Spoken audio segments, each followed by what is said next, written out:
乡亲啊，继续来看彰化溪州这个黄色的无人号码，深夜伫个道路顶飘来飘去，甲袂少人吓惊到。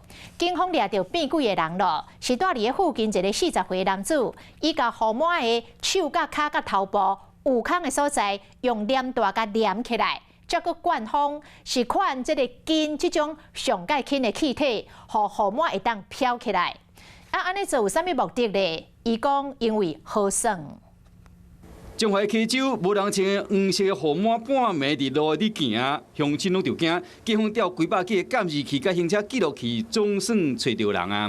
嫌疑人把这个黄色雨衣放上天空，让它漂浮。 警方调到这支监视器，翕到附近有一个40岁姓曾的工人，半暝领一领号码，行到大路边啊，就呢顺手放一杯。手还有下摆的部分，利用双面胶将它密封以后，注入氢气，然后把它漂浮在空中。 姓曾的查某人甲警方讲，进前捌用塑胶袋啊灌氢气，互囡仔耍，后来发现讲买这个黄色号码，将这个脚甲手头的部分甲封起来了，搁灌氢气，互伊对飞起来，目的真简单，干那好耍尔。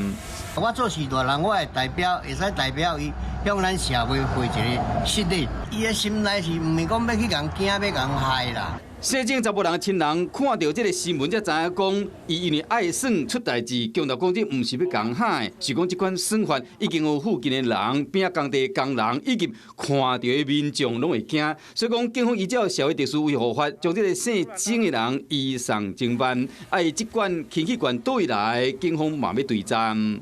你好，我是宋彦明。想掌握最及时的新闻资讯吗？赶紧订阅、按赞、开启小铃铛，锁定华视新闻 YouTube 频道。